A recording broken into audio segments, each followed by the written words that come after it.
Live fitter and longer with the Fitzness Show, hosted by fitness expert, author, and TV personality Fitz Kohler.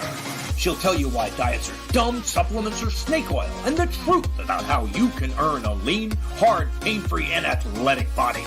Now for our favorite bossy blonde, Fitz Kohler.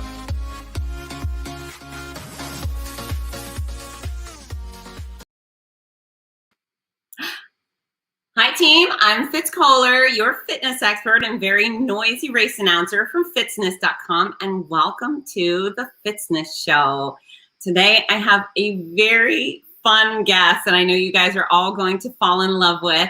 But before I get there, real quickly, I want to share that I have big news. I have just signed on to announce the Fargo Marathon. So if you guys are looking for the opportunity to run real far in the fall in Fargo, it's the end of September. Join me. I just shared a discount code with everyone. It's discount code Fitzness. And there's half marathon, I think a 10K, a 5K, the Fargo dog run. You can even go bike in Fargo. But I'm excited to be there, and I hope you'll join me. And as usual, I will be giving out endless amounts of free hugs at the finish line. So something to look forward to. Now, back to my guest. So I'm going to tell you a little story. I think it was about 2008. I was a fitness expert for America Online.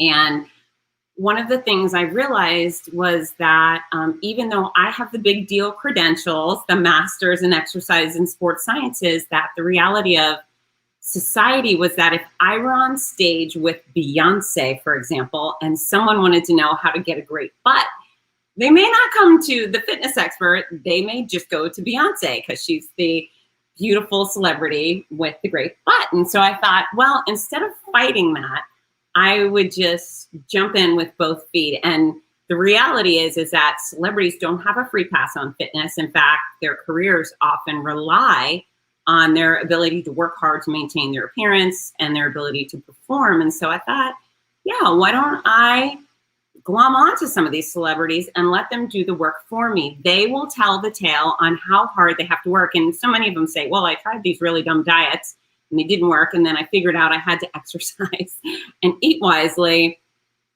And that really worked for me. And so my first actor that I brought on, I don't even remember how this happened, but her name was Alicia Minshew, and she was an actress on All My Children. Very sweet. The interview went very well. And at the end, she said, I work with a guy. His name is Colin Egglesfield, and he's super fit. I think he would make a great addition to your feature. And I said, okay.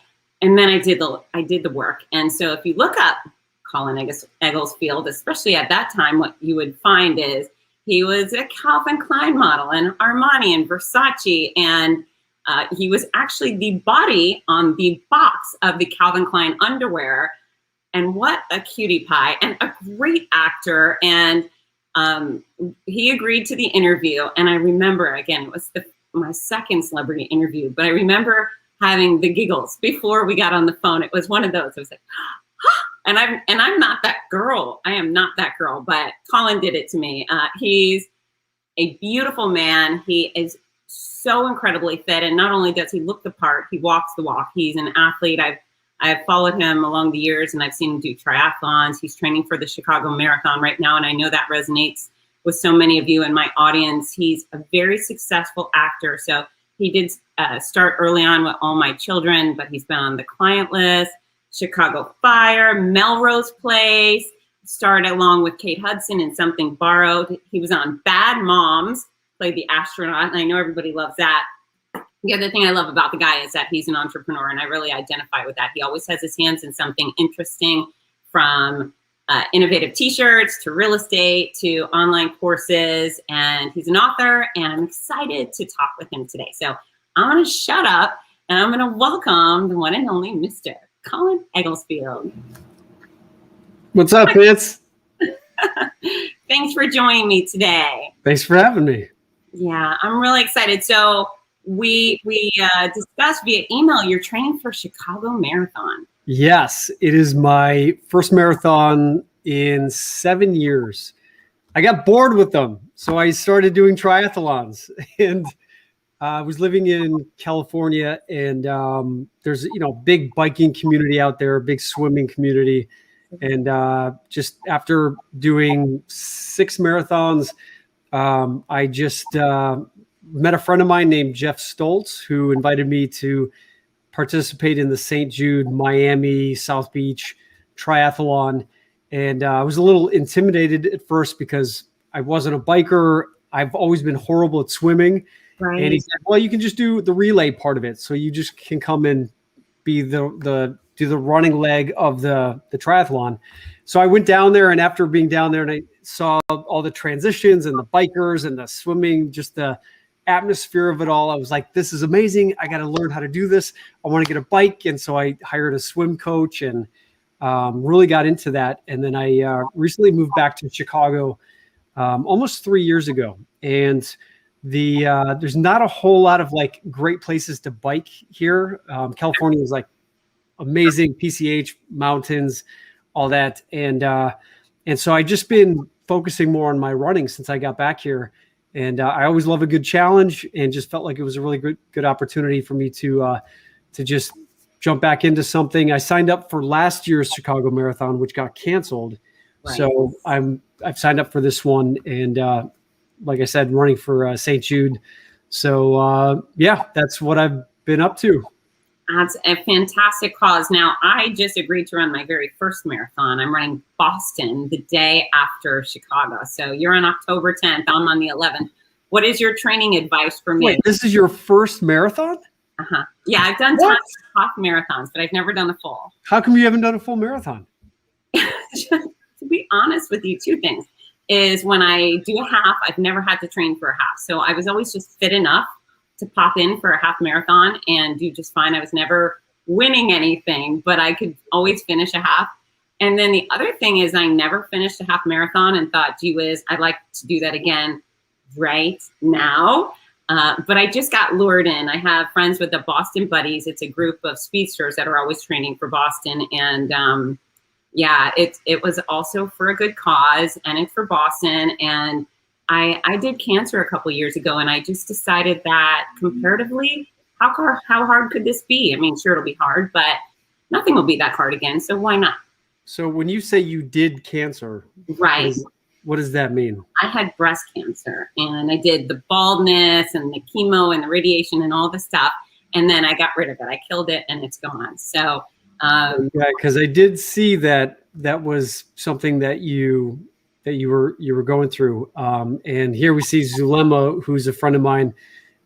She's been dealing with health issues of her own. Very inspiring person, but I didn't realize to the extent of what your cancer experience was like, because I think you know that I went through testicular cancer. It was probably about 13 or 14 years ago. I'm not sure if you knew that. You know what? I think I might have known it back then, but it fell out. Yeah. Tell me about that. Yeah. So it was when I was on All My Children, and yeah, I mean, 33 years old. I mean, I would consider myself pretty healthy. I exercise quite a bit. Health and wellness to me has always been something that I just have been very focused on. And I just one day woke up and there was a swelling going on down there. I went to go see my doctor, and after a few tests, he said, yeah, you have advanced stage testicular cancer. I'm scheduling you for surgery. And this was on a Friday. He said, I'm scheduling you for surgery on Monday. This needs to come out. And I was scheduled to work on All My Children on Monday.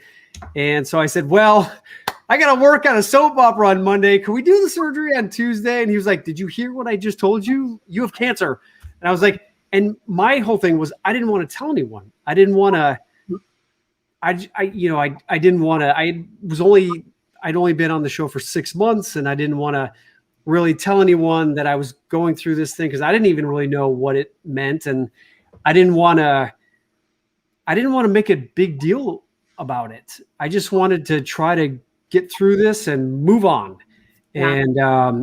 And I had the surgery, and then within a week I was back on set, but then a few weeks later I had to go do my radiation treatment.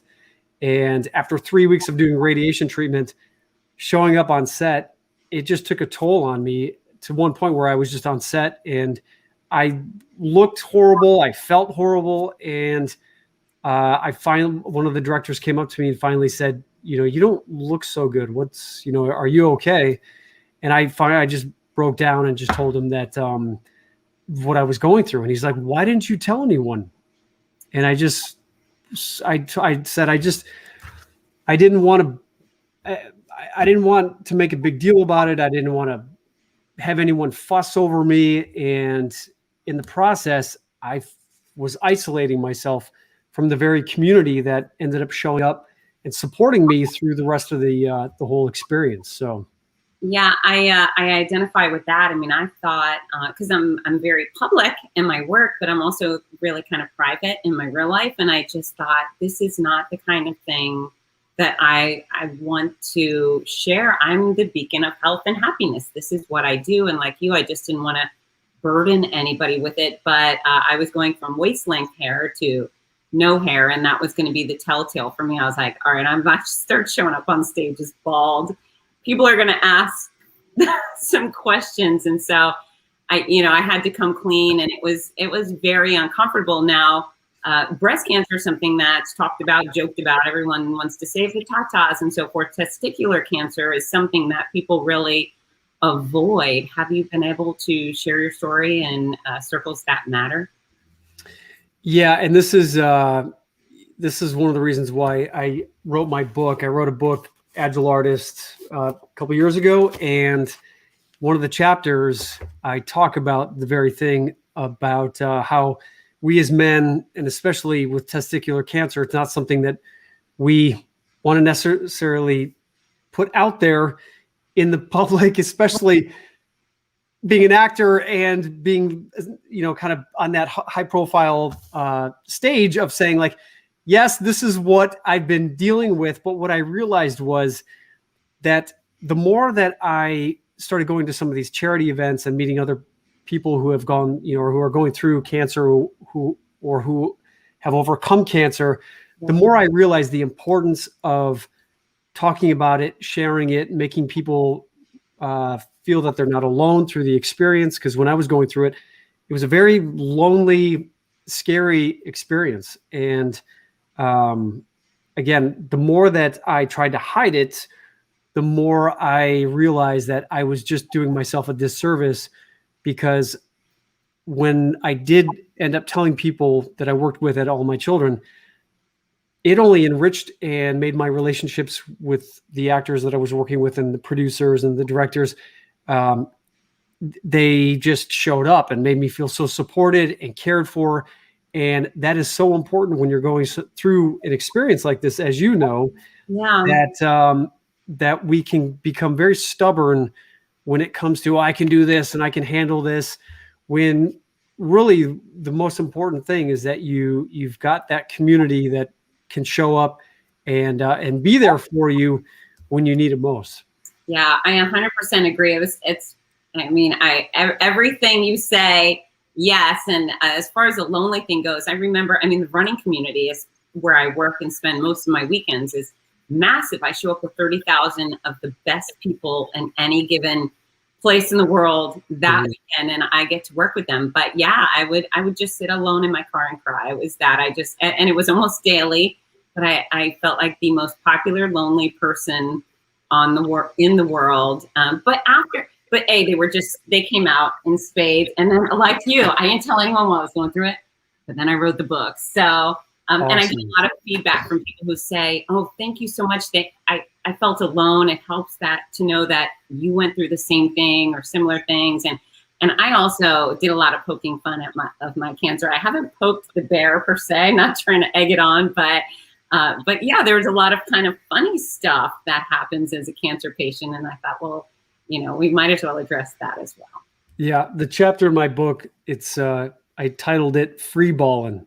Oh, okay. Because it's important. I realize it's important to bring a sense of humor and lightness to something that was just so heavy and scary. And through that process of sharing my experiences, I can't tell you how many people, and I'm sure you've experienced this same thing, that have that have reached out to me and just said, thank you for telling your story. Thank you for encouraging me to go get yearly checkups for your manly parts. And that when you are going through this experience, that you don't have to be alone through it all.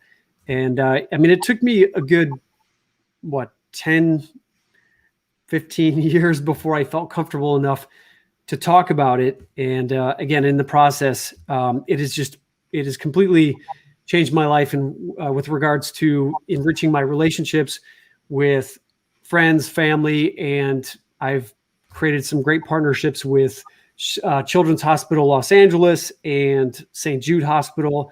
And now, having gone through that experience, when I do meet people who are going through their health journeys and struggles, I'm speaking from a place of knowing what it feels like. So it's not me just saying, oh, it's okay, you'll get through it.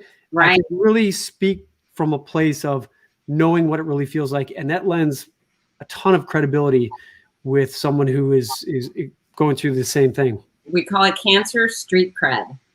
Mm. Like, we've been through it, done that. And on both of our behalf, since we are both, I think, pretty good images of health, I'm going to tell everyone, squeeze your stuff. It's your hands. It's your stuff. Hands in your shirt, hands in your pants, have a feel. If you got a romantic partner, let them have a feel. If you got a neighbor you're okay with, everybody should be squeezing their stuff, going for the annual exams, because if Colin and I could have cancer at a young age, anyone can. So thank you for sharing that. Thank you for sharing that. Yeah. And one of the empowering things that really helped me through my experience was the things that I've learned as an actor from my acting classes and from my auditioning was a lot of the mindset success principles that I've learned in order to be able to be successful going into my auditions and getting over my fear of getting up in front of people and just showing up from an empowered place to be able to win these roles. What I realized going through my cancer experience was the very exercise of creating the character that I needed to create for me to be able to go into these rooms and win the role was the same approach that I brought to my experience with cancer in terms of what character do I need to create for myself in order for me to hit this experience head on and not avoid it, not try to run away from it, but to hit it head on and stay empowered in this place of uncertainty, of doubt, of what could be, labeled as a scary experience. Terrifying. And what the experience of going through cancer provided for me, and I would say this to anyone out there, is it provides you the opportunity to decide who you choose to be in the face of all of this. And instead of looking at it from a place of why me, and, how am I going to get through this? The opportunity is to choose who you want to be. Who is this character that you want to be through this experience? And what I realized, and I got this partially from my mom, because growing up, she would always say, oh, you're my little warrior, you're my little Spartan, that sort of thing. And when I called her to tell her that my cancer had returned. You had a reoccurrence? Yeah, a year later, it came back again. So I had to have another surgery. And that one was really difficult because at that point I was like, I'd gone through the radiation. I was like, again? I was like, what, it's like, God, what are you trying to do here? Like, what more are you trying to throw in my face? And the experience of it was when I told my mom, she said, Colin, I'm going to remind you that you've got to be a warrior. It's time to now put on your battle armor and you got to go to battle. And immediately I tapped into the exercises that I would do in my acting classes with regards to, all right, what characteristics do I need to cultivate? I need to cultivate courage, bravery. I need to cultivate being unstoppable. I need to cultivate the warrior mentality so that when I would go to Sloan Kettering Hospital for my monthly checkups, blood tests, chest x-rays, CAT scans, where I was like, all right, almost like entering into the gladiator arena, like Russell Crowe. Gladiator is my favorite movie. I would say latch onto some character, some superhero out there, whoever your favorite movie is, or whoever your favorite character is in your favorite film or TV show, and just start cultivating the characteristics that superhero uses to accomplish whatever it is that they've needed to do in the film to save the day. And I literally would walk into Sloan Kettering feeling and having that sense and that essence of Maximus walking down the hall with my shield and my sword and just going in and being like, all right, let's do this. And it was just tapping into those same exercises that we would do in acting class that really helped me get through my experience. And that's what I talk about in my book. I love it. I love it. Did you have a mantra? Good question. I mean, the fact that I can't think of one. No. Did you? Well, I did, and I didn't even realize it, but I always had to remind myself. I didn't Russell Crowe up as I walked in. I was actually pretty mousy a lot of the time, but I was constantly reminding myself, you've built a great business. You used to kickbox competitively. You have great kids, blah, blah, blah. You can do hard things. And that was my mantra, was I can do hard things. I just kept saying it. And because I was, like, I'm sure you were, just terrified by all of it. I hated the needles, and I hated the machines, and it was scary, but I could do hard things. So I was like, just keep going. And what are your choices, right? But yeah, be brave. Right. But yeah, I like that. And I actually have, as I'm sure you do, I have so many cancer patients right now that follow along and watch everything. So that's great. I'm sure some of them will be putting on their Spartan gear next time they go in for chemo or radiation or surgery. That's really, it's a sweet story. And I'm sorry you had to go through it twice. I can't think of anything other than something happened to my children. I can't think of anything more scary than having to face it. Yeah. But as one of my favorite quotes is by Hemingway. It goes, "We're strongest in the parts that we've been broken." And it's the experiences like this in our lives that really create or provide the opportunity for us to create our self-identity of who we want to be in this experience. And going through it, you start to realize that you can start cultivating some really great habits for yourself. And like you said, there's really no other choice. And so I really focused on what can I focus on? What are the things that I can control in this experience? I can focus on eating healthier. I can focus on getting my rest. I can focus on cutting out sugar. I can focus on doing the things that I know are going to support my body physically to do what it needs to do, but then also mentally. And I guess on the mantra side of it all, what would always come up for me was, I am way too young for this to stop me. And I would always think, I have way more to accomplish in my life. So let's get at it. So I just kept focusing on the things that I wanted to keep doing, which was showing up on all my children, to continue doing what I love to do, creating my t-shirt company, and just to keep focusing on things that filled me up, that inspired me, that kept me energetically in that place of just cultivating that essence of empowerment. So I like very much that you are completely in control of you. Like there's not much happening to Colin. You might hit a bump in the road, but you control your destiny. There's no victim mentality there, which is pretty spectacular. Exactly. So going back to fitness, your career has really been enhanced by your commitment to health and fitness. Do you think you would have the same career if you weren't so dedicated to it?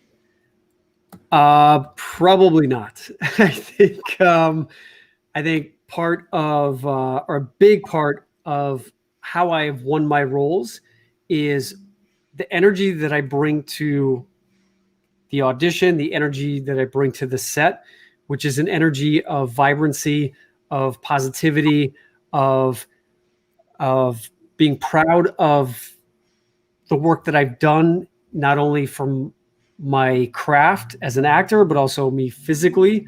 And I think in a lot of ways, that is the roles that I've been hired for are roles that are the characters that have that essence or that sense of accomplishing things and doing the difficult things and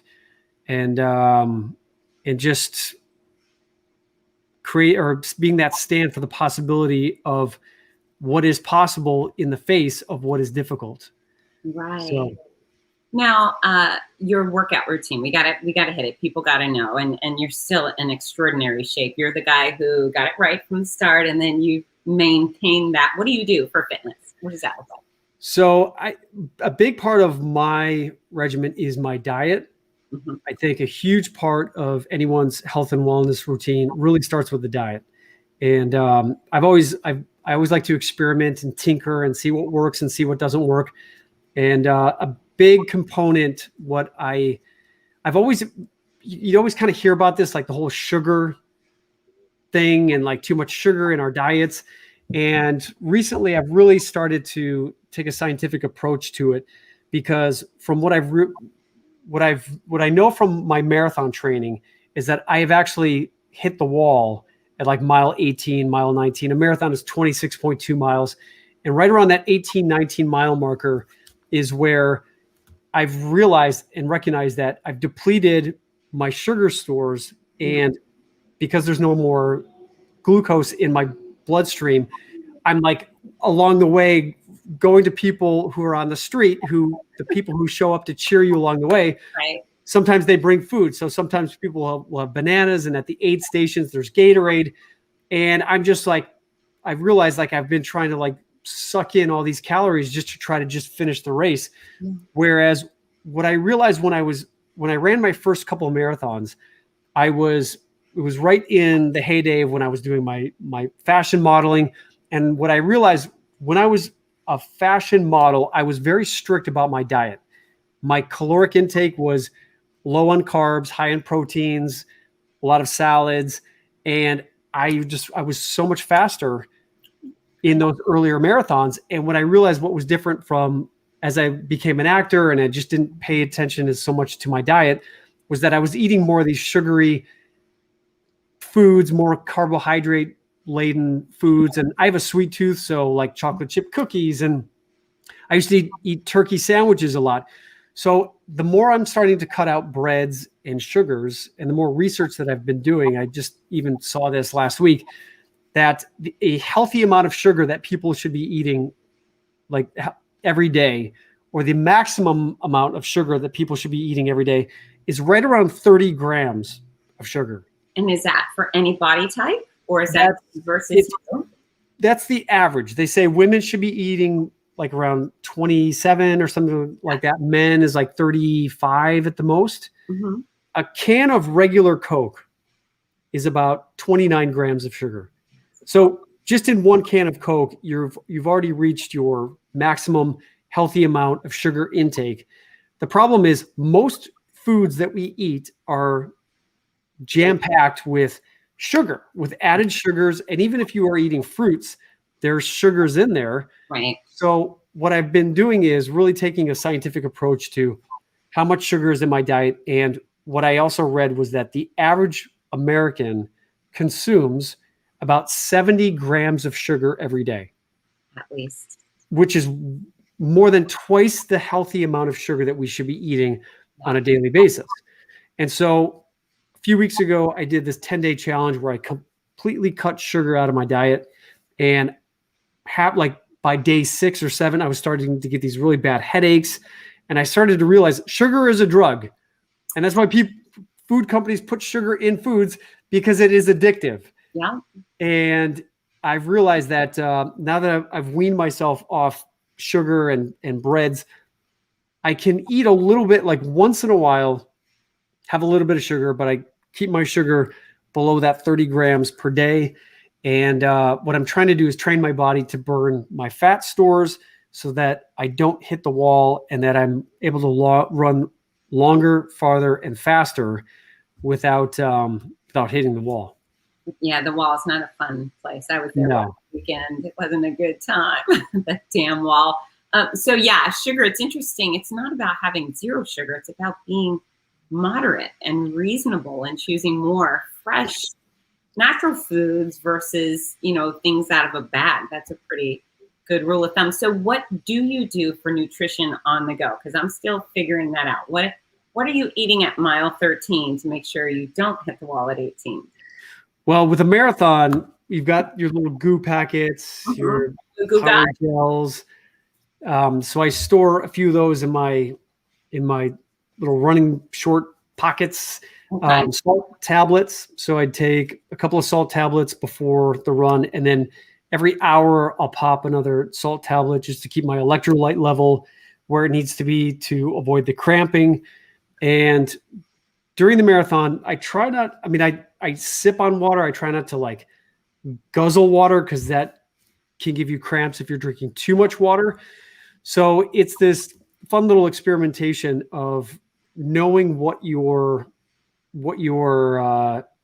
is most efficient for your body and learning to listen to what your body is telling you. Yeah. Your body will tell you what it needs. And it's amazing after a really long run how my body actually craves healthy food. And the more that you work out, the more that you get into that routine of working out, the less I crave the sugary, crappy junk foods. Yeah.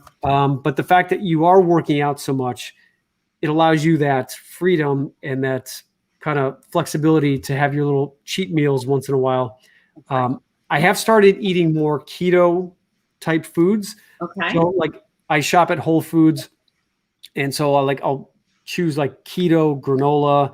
There's these little like keto snack bites that are like chocolate chip cookie dough keto bites. So the sugar is incredibly low, if not zero. Sure. And I've cut out bread from my diet.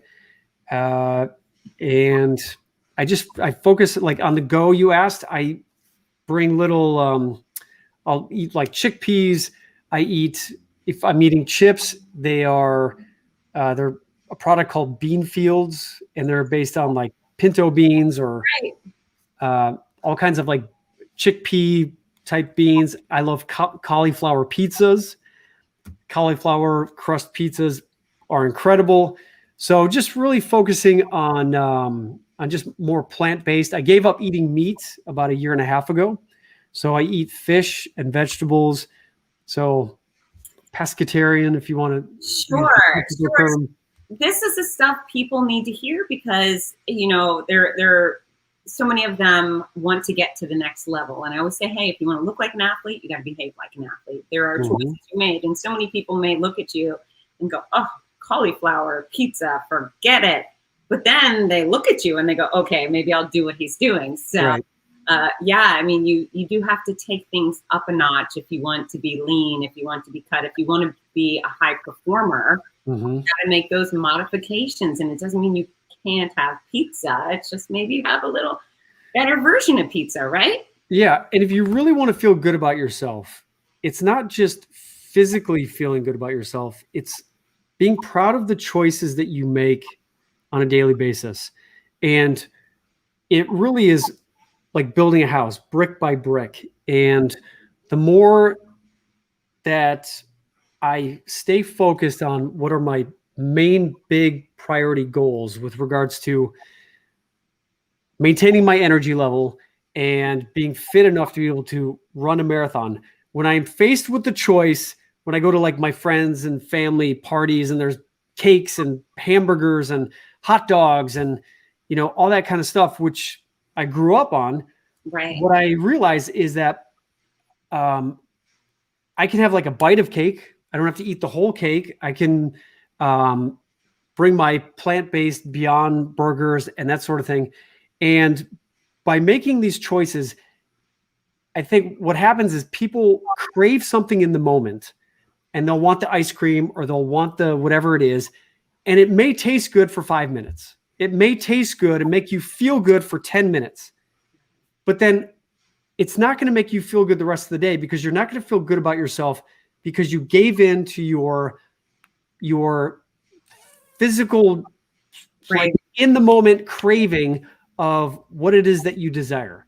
So it's important that you give yourself a healthy alternative, so that when you are in those moments of craving whatever it is that you want to crave, that when you go to the refrigerator, it's not a choice between chocolate chip cookies and cauliflower. Right. There's the cauliflower.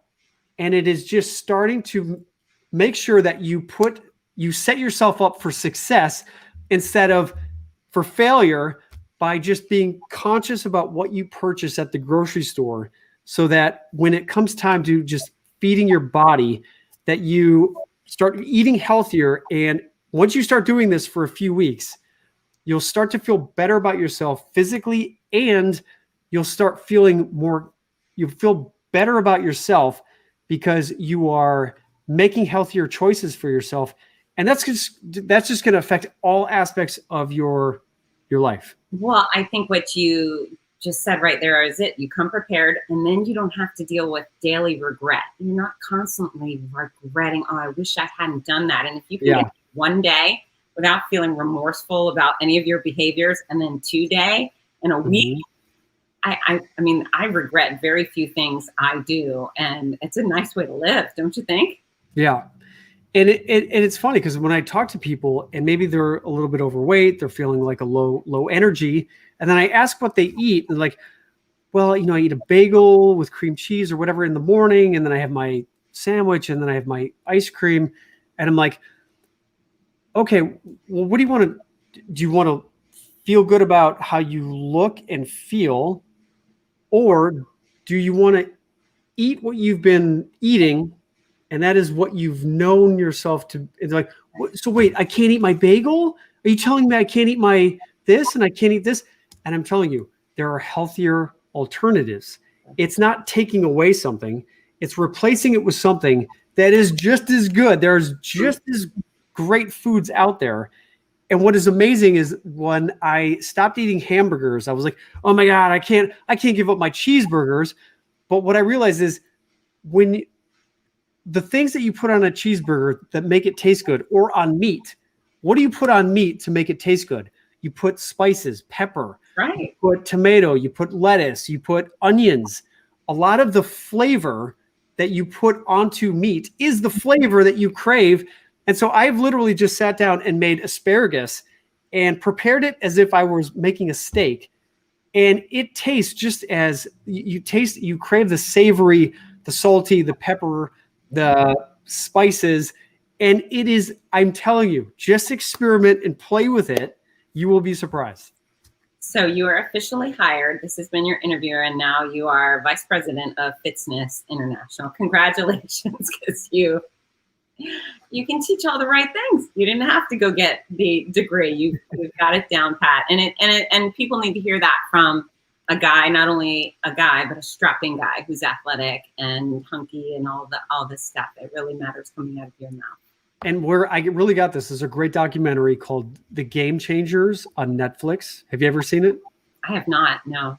That is what really made me decide to go pescatarian. It's some of the world-class athletes out there are plant-based eaters. The strongest man in the world is vegan. The top sprinters, some top football players out there, these athletes who are performing at the highest level are plant-based. And just the science shows that there's a lot of especially processed foods and processed meats cause a lot of inflammation in your body. And when your body is just trying to fight off inflammation, you're going to feel tired, sluggish. You're going to be fighting off colds, and like you're doing yourself a disservice trying to show up as your best self, right? Trying to be the best mom, trying to be the best employee, when your body is under constant attack from everything that you're putting into it. So it's best to just start giving your body a fighting chance and be kind. Literally think of your body as like a little kid, And would you keep cramming all this crap into a little kid when the little kid is just like, I don't feel good. I don't feel good. But here, keep eating this shitty food. So interesting. So I'm a vegetarian, but as with my platform, I don't, I guess I don't shove it down people's throat, because at some point I think if they know I'm a veggie, they will just think she's extreme and wipe her away. And so I'm a veggie. Yeah. I'm such a bleeding heart for animals. It makes me sad. So I can't do it anymore. But yeah, there's endless examples over and over. And as you said, some of the greatest athletes in the world are vegetarian. And if you don't want to go cold turkey, fine. Just alternate, maybe a turkey vegetarian meal. And then, you have your meat, or you do better with certain types of meat. There's statistical evidence that'll show you that certain beefs are linked to digestive cancers, and it's not the same for lobster, for example. So yeah, you just make those better choices over and over again. And you're right, it's the taste and textures you want without all the fat and calories and risk. If you use seasonings and those flavors you love, it's not so complicated, right? Mm-hmm. Yeah, it's easier than you think. So tell me, before we went live, you told me that you were working on new acting jobs. Is there anything special you're working on? Well, I'm starting to get into more of the production side of things. Okay. One of the reasons why I left Los Angeles 3 years ago was because I just got tired of showing up in auditions and waiting for other people to choose me for their projects. Mm-hmm. And so I decided that in order for me to feel more empowered in my career, having gotten to like the top levels of working with some of the top actors and producers and directors out there, it's a very difficult business to stay positive and empowered in when you're constantly waiting for someone else to choose your fate. So, the definition of insanity is doing the same thing over and over and over again and expecting a different result. So I decided to, if I wanted to create more, if I wanted to be able to create more opportunities for myself to do what I love to do, which is acting, then why don't I just venture out and start creating those opportunities myself instead of waiting for them? Yeah. And so I'm now in the process of producing a television show with one of the guys who brought Schitt's Creek to television. Okay. I'm working with this woman, friend of mine, actress, Catalina Sandino Moreno, who is an Academy Award nominated actress. She's one of my co-producers, and we are now pitching to different networks. I'm now working on writing a screenplay with a friend of mine. So I'm just starting to do things in addition to my auditioning. I'm doing these other things that are also keeping me in this empowered place of being proactive.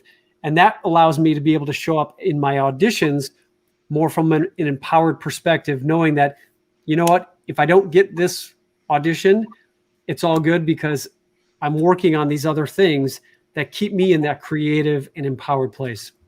That's spectacular. I'm all about control. Yes. And I put together a one-man show based on my experiences, basically starting out as a model and living across the street from the World Trade Center. When all that happened, my windows got blown in through that whole experience. And I was home at the time. Yeah. And it was 2 weeks before I could get back into my apartment. And when I did, my windows were blown in and my place, it looked like a bomb had blown up inside of my apartment. And at that point, I realized that I'd wanted to become an actor. So I packed up and ventured out to Hollywood, only knowing one person out there, and decided to pursue my dream of becoming a professional actor, and then coming back to New York for all my children, and then going through the cancer scare. And what I do is I create this interactive evening of storytelling. I create a live Versace fashion show where I invite people out from the audience to actually learn how to runway walk like Kate Moss and Naomi Campbell, where I play Gianni Versace in this whole runway show. Because I lived in Milan and Italy and London and Paris and did this whole experience. So I bring a lot of the experiences that I've had the fortune of being able to experience, and I make it interactive where I have people reenact scenes from all my children, and I just share my experiences of the things that we can all implement into our daily lives to dream bigger and to have connect to that higher purpose and to our inner soul desire of whatever it is that we want to do from that deep place of spiritual fulfillment. And when you connect to that, Fitz, that's when it becomes easier to avoid the crappy foods. And it makes like, okay, do I really want to go work out? Well, if it's going to fulfill on my ability to be able to go out into the world and be my best self and be the best version of myself for my husband, for my wife, for my kids, for my employer, you just start creating this like energetic resonance of what's possible. And you'll start to notice that the people around you will start treating you differently, because they'll see that the more that you start taking care of yourself, the more that you start making choices that respect you, the more people will start respecting you in your life. And instead of being pissed off that the people in your life are not doing what you want them to do, the more that you start making those kinds of choices in your life, it's amazing how energetically people just start showing up differently in your life. It is amazing. It's awesome. Absolutely. So you've actually gone a bit above and beyond. Besides just performing, you like to do good for others. You're the messenger. You're the communicator. You want to drag the best out of others. So you have a few outlets. You have your book, The Agile Artist. Yep. And you have what is the Inspire Summit? I know you've done it online, and you're going to have a live summit soon. Yeah. So the whole Inspire brand that I've created, it was born out of my going around the country for my book tour, where I went to all these different Barnes and Nobles around the country and did my book signing. And what happened was I showed up for these book signings, and what I thought was going to be me just sitting at a table signing books turned out to me showing up, and there was a podium and a microphone and people sitting in chairs. And I was like, oh crap, I guess I have to say something. So it turned into this motivational speaking, kind of just started telling my story, and it turned into people saying, I really like your story. It's very inspiring. And so I put together this online course where I've recorded these videos, and I put together this course called Inspire. It's an 8-week course, and you can check it out on my website, colinegglesfield.com. And what it is it's reconnecting people back to the things that are spiritually fulfilling to them. And I have people write their new life script as if they were the author of a script that they were going to be writing, that was going to be produced to be turned into a film, where you get to write yourself to be a new character in your life. You write out your act 1, which is where you are at right now in your life, what your act 3 is, because when you look at your favorite movie, the character in your favorite movie is different in act 3 than they are at the beginning of the film.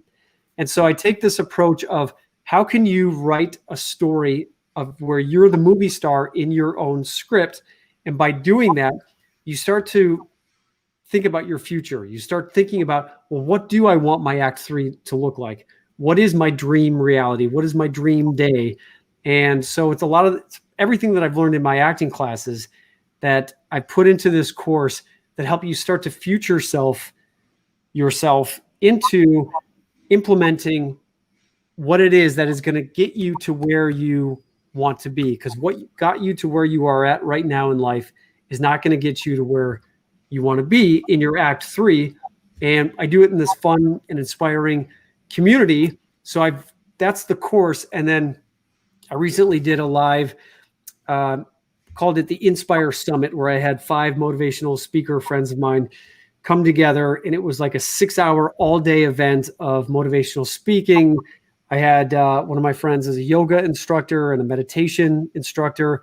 So we did some of that. And I have a friend who is a diabetic, and he's a chef. So he came on and he shared how to make healthy desserts. And we're going to be doing our first in-person Inspire Summit Expo this fall here in Chicago. So if you're around, Fitz, you should come and check it out. Well, I should. You know when it's going to be in the fall? Not yet. It'll be late October, early November. We're looking at venues right now. So similar to like what Gwyneth Paltrow does with her Goop. With Goop? Yep. Where she has a lot of like the top health and wellness thought leaders and food companies that are making healthier foods and just making more fitness and wellness and nutrition more of the forefront of us living better lives, longer, healthier, happier lives. Well, it's such a foundation. I mean, there's a couple of people who can have, we look at the Rolling Stones, for example. You could live kind of recklessly. There's some people that can live recklessly and accomplish great things, but they're the anomaly. You can't look at the guy who's 100 and has smoked his whole life as a role model. My most popular clinic is called Fixing Your Life with Fitness. And so, yes, we exercise for our heart and lungs and our joints and our, the way we look and feel, but kind of everything in your life changes once you start working on yourself. You're a nicer spouse, you're a better parent, you're a better employee and a better boss. And, you're probably kinder in the grocery store when stuff hits the fan too. So I like that it's a platform of what you do, and you're such a, you walk the walk, right? It's who you are. That's what it's all about. Yeah, it's who you I are. try. You set the bar and then you shoot for it. And some days you don't always get there. But you know what? What's great is you wake up the next day and you recommit. Every day you have an opportunity to recommit to your goals and recommit to what it is that you are up to in life. And again, it's just putting those small little bricks in place every day to give yourself the best chance to what I call stack the deck in favor of what it is that you want to do in life. So when you work with people and you ask them to create that third act, how many of those people set the bar really, really low for the third act because they're not willing to even look at what they really like to be or do? Yeah, it happens. And what I talk about is all the successful actors that I've worked with, like the super A-list successful actors that I work with. Whenever I have talked to them or listened to interviews about the projects that they choose, they will always say, I choose the projects that scare the shit out of me because it's in that experience of not knowing how it's going to turn out where you have the opportunity for growth, the opportunity to learn something new, the opportunity to become something and experience something that you didn't experience before. And the problem is most people are afraid to take those chances because in uncertainty, there's the chance that you may fail. But if you look at it from the perspective of no matter what, I'm going to learn something and I'm going to become more, I'm going to gain some wisdom out of this experience, regardless of what the outcome is, that is going to create a more empowering perspective for you to be like, all right, you know what? I'm not going to attach so much to the outcome of how it's going to turn out. Because I'm telling you, go to like Google any A-list actor and they have made shitty movies. Right. Yes. But that doesn't stop them from doing what they love to do. You got to just give it a shot. We're only here for a blink of an eye. And people think like, oh my God, like what if I do this and people fail? And if I fail, what are people going to say? Like, no one's going to give a shit 100 years from now. That's right. Like we're going to all like, you're going to like 20 years is going to go by and you're going to look back and be like, man, why did I care so much about what people said on Twitter? Like, it's just so stupid. Well, you know what? I've said it before and I still say it. It's not cancer. If it's not cancer, I'm fine. I could care less. I'm not going to be bothered with it. All right. So we're coming to the end of the hour and I don't want to keep you much longer because I know you have things to do, but we have a lightning round. Okay. Fun. You ready for it? Yep. Pretty easy. Who's your favorite band? Coldplay. What's your favorite type of music? Electro indie rock. I was not expecting to hear that. Okay. Sure. And when I'm running, I love to listen to house music. Okay, because that was the next question. If you're going to run the marathon and you can only listen to one song on constant replay, what song is it? Oh man. You know what? I mean, there's a few DJs that I listen to. I don't necessarily know the names of them. It's more like Tiesto. Let's just say Tiesto. Tiesto. Okay, I don't know what that is. But he's a DJ. Okay. There's a new song called Oops. It's very fun. Everybody should look for it. Yeah. Favorite healthy food? I am really loving cauliflower these days. You can do so much with it. Okay. And then what's your favorite unhealthy food? My favorite unhealthy food is chocolate chip cookies. It's another good choice. I prefer them raw. Cookie dough chocolate. Yes. Me too. The best form. Now, normally I ask people what their favorite movie is, but I'm not going to ask that. What is your favorite movie that you were in? I would say Something Borrowed. It's great, Fleck. And then what's your favorite TV show that you were in? Rizzoli and Isles. I think I've done my best work in that TV show. Okay. Yeah. And where could people watch that now? That's a good question. I'm not even sure.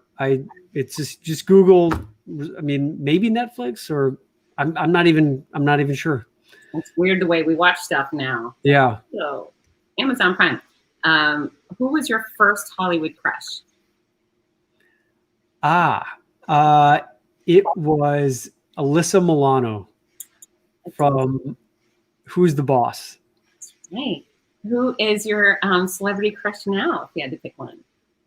Oh, I would say my celebrity crush is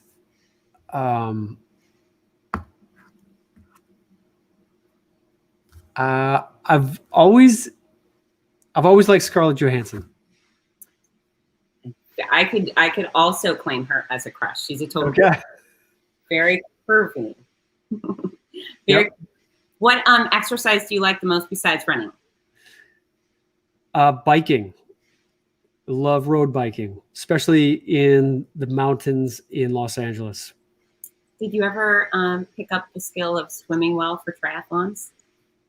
I started working with a professional triathlete, and he showed me how to swim more efficiently. I'm still not the best swimmer, but it's amazing how when you start to learn a few techniques, it makes a world of difference. And when you get into that flow, into that rhythm, it's an amazing feeling. You feel like you can go for a long time.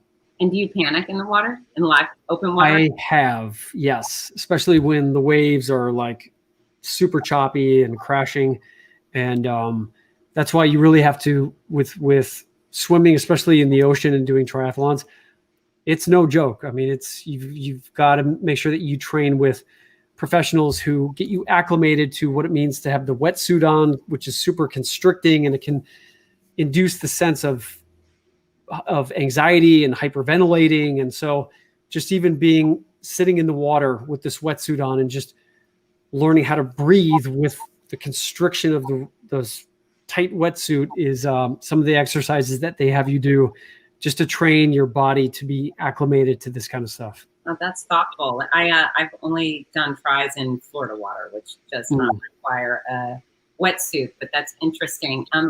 I'm sure you're going to be humble and say something to the effect, I'm just hoping to finish, but what time are you hoping to finish Chicago? So my personal best is 3 hours and 9 minutes. That's really quick. If my goal is to finish under 3:30 this time. Okay. And then I'm going to almost finish with an invitation. I hope one day you'll come and run one of the races I announced. That'd be great. Yeah, I will treat you with loyalty, as I do everybody, but I would love to see you through one of my start and finish lines. And now, officially, last but not least, where can people find you? They can go to my website, ColinEgglesfield.com. I'm on Instagram, which is where I'm most active, which is at Colin Egglesfield.